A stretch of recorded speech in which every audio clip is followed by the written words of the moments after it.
Hi hello friends, welcome to my channel. ಇವತ್ತಿನ recipe ಹಾಗಲಕಾಯಿ chips, ಅಂದರೆ ಹಾಗಲಕಾಯಿ ಡ್ರೈ ಫ್ರೈ ಅಂತಲೂ ಹೇಳ್ಬೋದು.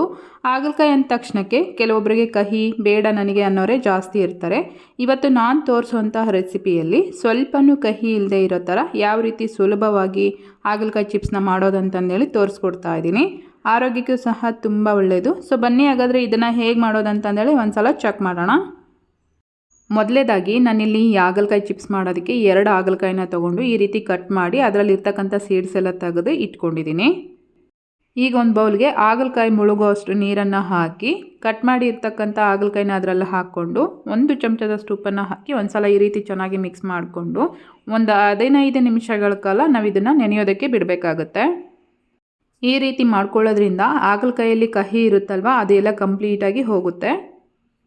ಒಂದು 15 ನಿಮಿಷ ಆದಮೇಲೆ ಹಾಗಲಕಾಯಲ್ಲಿರ್ತಕ್ಕಂಥ ನೀರೆಲ್ಲ ತೆಗೆದುಬಿಟ್ಟು ಮತ್ತೆ ಕಟ್ ಮಾಡಿ ಇಟ್ಕೊಂಡಿರೋಂಥ ಹಾಗಲಕಾಯಿನ ಅದೇ ಬೌಲಲ್ಲಿ ಹಾಕಿ ಈಗ ಅದ್ರ ಜೊತೆಗೆ 1 ಚಮಚದಷ್ಟು ಶುಂಠಿ ಮತ್ತು ಬೆಳ್ಳುಳ್ಳಿ ಪೇಸ್ಟು, 1-2 ಎಸಳಷ್ಟು ಕರಿಬೇವು, 1/4 ಚಮಚದಷ್ಟು ಅರಿಶಿನ ಪುಡಿ, 1/2 ಚಮಚದಷ್ಟು ಅಚ್ಚ ಖಾರದ ಪುಡಿ, 1 ಚಮಚದಷ್ಟು ಕಾರ್ನ್ಫ್ಲವರು, 3 ಚಮಚದಷ್ಟು ಕಡಲೆ ಹಿಟ್ಟನ್ನು ಹಾಕಿ ಈ ರೀತಿ ಚೆನ್ನಾಗಿ ಮಿಕ್ಸ್ ಮಾಡ್ಕೋಬೇಕಾಗುತ್ತೆ.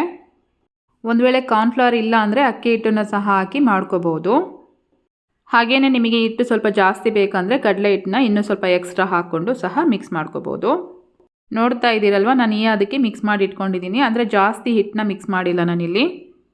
ಈಗ ಚಿಪ್ಸ್ ಮಾಡೋದಕ್ಕಂತಂದೇಳಿ ಈಗ ಆಲ್ರೆಡಿ ನಾನು ಒಂದು ಕಡಾಯಿಗೆ ಸ್ವಲ್ಪ ಎಣ್ಣೆ ಹಾಕ್ಕೊಂಡು ಅದು ಬಿಸಿ ಆದಮೇಲೆ ರೆಡಿ ಮಾಡಿ ಇಟ್ಕೊಂಡಿರೋಂಥ ಹಾಗಲಕಾಯಿನ ಒಂದೊಂದನ್ನೇ ಈ ರೀತಿ ಎಣ್ಣೆ ಒಳಗೆ ಡಿಪ್ ಮಾಡ್ತಾ ಇದ್ದೀನಿ. ಈ ಹಾಗಲಕಾಯಿನ ನಾವು ಜಾಸ್ತಿ ಎಣ್ಣೆ ಹಾಕ್ಕೊಂಡು ಫ್ರೈ ಮಾಡಿಕೊಂಡ್ರೆ ಎಣ್ಣೆ ಅನ್ನೋದು ಸ್ವಲ್ಪ ಕಹಿ ಆಗಿಬಿಡುತ್ತಲ್ಲ, ಹಾಗಾಗಿ ಈ ರೀತಿ ಸ್ವಲ್ಪ ಎಣ್ಣೆ ಹಾಕ್ಕೊಂಡು ನಾನು ರೋಸ್ಟ್ ಮಾಡ್ಕೊಳ್ತಾ ಇದ್ದೀನಿ. ಒಂದು ಸೈಡ್ ಇದನ್ನು ಒಂದು 5 ನಿಮಿಷ ಈ ರೀತಿ ಫ್ರೈ ಮಾಡ್ಕೊಂಡ್ಮೇಲೆ ಮತ್ತೆ ಅದನ್ನು ಎಲ್ಲ ಉಲ್ಟಾ ಮಾಡಿ ಅಂದರೆ ತಿರುಗಿಸ್ಕೊಂಡ್ಬಿಟ್ಟು ಮತ್ತೆ ಒಂದು 5 ನಿಮಿಷ ಇದನ್ನು ಚೆನ್ನಾಗಿ ಫ್ರೈ ಮಾಡ್ಕೋಬೇಕು.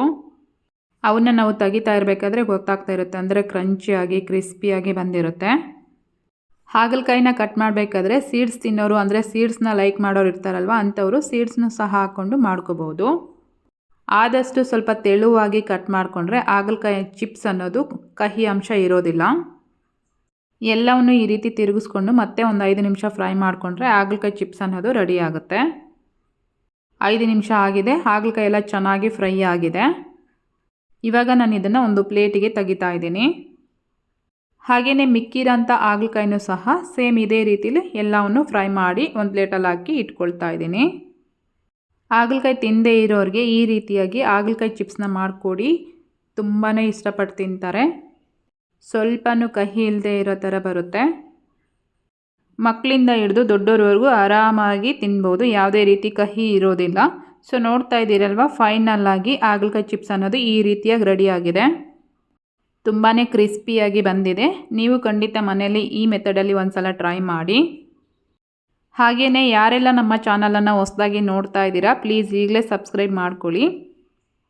ಇವತ್ತಿನ ರೆಸಿಪಿ ಇಷ್ಟೇ. ಇವತ್ತಿನ ರೆಸಿಪಿ ನಿಮಗೆಲ್ಲ ಇಷ್ಟ ಆಗಿದೆ ಅನ್ಕೋತೀನಿ. ಇಷ್ಟ ಆಗಿದ್ದರೆ ಈ ವಿಡಿಯೋಗೆ ಒಂದು ಲೈಕ್ ಮಾಡಿ, ಕಮೆಂಟ್ ಮಾಡಿ, ಶೇರ್ ಮಾಡೋದನ್ನು ಸಹ ಮರಿಬೇಡಿ. ಮತ್ತೆ ಹೊಸ ರೆಸಿಪಿ ಜೊತೆ ಸಿಗೋಣ. ಅಲ್ಲಿವರೆಗೂ ಟೇಕ್ ಕೇರ್, ಬಾಯ್.